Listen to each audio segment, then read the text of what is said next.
बड़ौदा में 8 साल पहले भूपेंद्र हुड्डा ने मंजूर की थी आईएमटी का ही हिस्सा थी रेल कोच फैक्ट्री।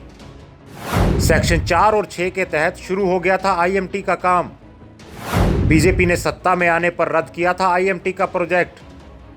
बड़ौदा विधानसभा का उपचुनाव घोषित होते ही जेजेपी बीजेपी की सरकार को वहां की याद आ गई। शायद यही कारण है कि अब अपनी जरूरत होने पर हरियाणा सरकार की ओर से वहां करवाए जाने वाले कामों की घोषणाएं करनी शुरू कर दी। लेकिन मनोहर लाल की ओर से बड़ौदा को लेकर जो भी घोषणाएं की हैं, उन पर भूपेंद्र सिंह हुड्डा के शासनकाल में काम भी शुरू हो चुका था।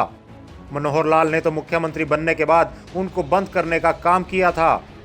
इसका खुलासा करते हुए राज्यसभा सांसद दीपेंद्र हुड्डा ने बताया कि भूपेंद्र सिंह हुड्डा के शासनकाल में 8 साल पहले बड़ौदा हलके में आईएमटी का काम शुरू किया गया था, जिसे बीजेपी की सरकार ने बंद करने का काम किया था। आईएमटी कह रहे हैं, यहाँ पे 8 साल पहले आईएमटी मंजूर हुई थी जौली लाठ में, गोहाना और बड़ौदा में हलके में, और उसी आईएमटी का हिस्सा रेल कोच फैक्ट्री थी। सेक्शन 4 हो गया था, सेक्शन 6 हो गया था, जमीन एक्विजिशन की कार्रवाई चल रही थी।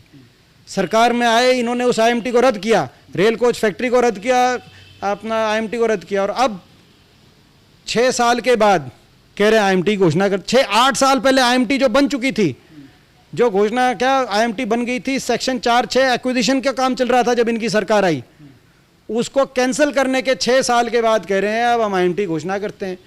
क्या हमें बेवकूफ़ मान रहे हैं या लोगों को बेवकूफ़ मान रहे हैं? ये मैं समझता हूँ किस नीयत से कर रहे हैं। जब हल्के को गरज थी तो हल्के को पानी के लिए भी इन्होंने तिसाया मार दिया।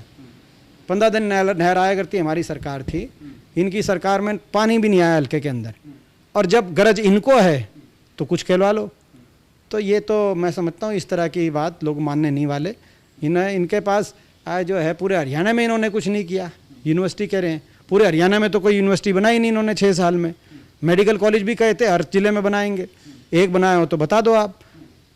मेट्रो का था, पता नहीं कहाँ कहाँ तक मेट्रो पहुँचाएंगे। मेट्रो का एक खंबा इन्होंने 6 साल में नया मंजूर कराया हो, आप बता दो। सोनीपत में मेट्रो अगर आई हो 6 साल में, खंबा भी लगा हो दिल्ली की तरफ से, मंजूर भी हुआ हो। तो ये जब 6 साल नहीं किया, अब तो ये पता नहीं कितने दिन की सरकार रह रही है, 6 हफ्ते की रह रही है कि 6 महीने की बड़ौदा का रिजल्ट बताएगा। तो अब कौन इन पर विश्वास करेगा? 6 साल तक बीजेपी ने नहीं ली बड़ौदा की सुध।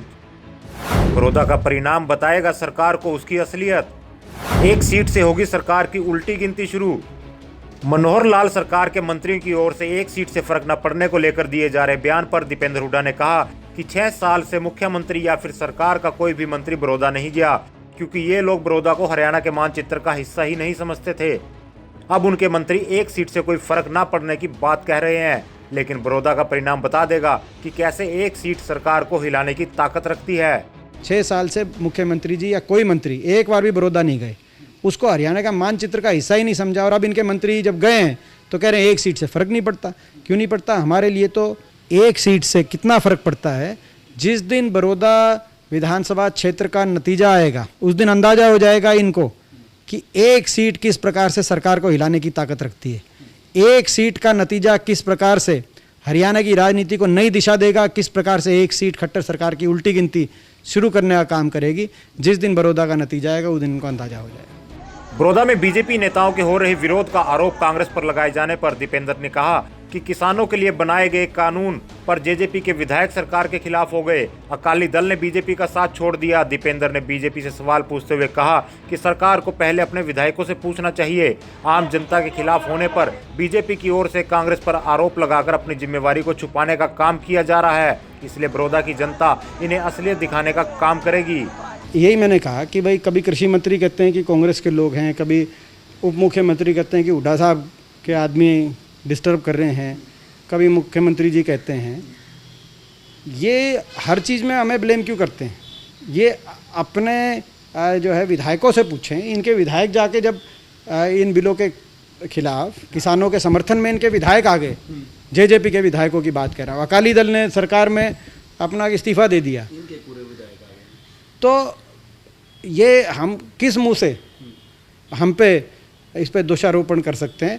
ये केवल जो है अपनी कमजोरी छुपाने के लिए ये बात करते हैं। आम जनता इनके खिलाफ हो चुकी है और जो है इसके परिणाम सामने आएंगे बड़ौदा। नए कृषि कानूनों पर केवल बीजेपी ही नहीं बल्कि जेजेपी के नेताओं को भी विरोध का सामना करना पड़ रहा है। एक और बड़ौदा में जहां कृषि मंत्री जेपी दलाल को विरोध का सामना करना पड़ा था, वहीं अब गुहला चीका में उप मुख्यमंत्री दुष्यंत चौटाला को भी जनता के विरोध का सामना करना पड़ा। जनता में सरकार के प्रति बढ़ रहे गुस्से से फिलहाल बड़ौदा की स्थिति साफ नजर आ रही है। हल्ला बोल हरियाणा।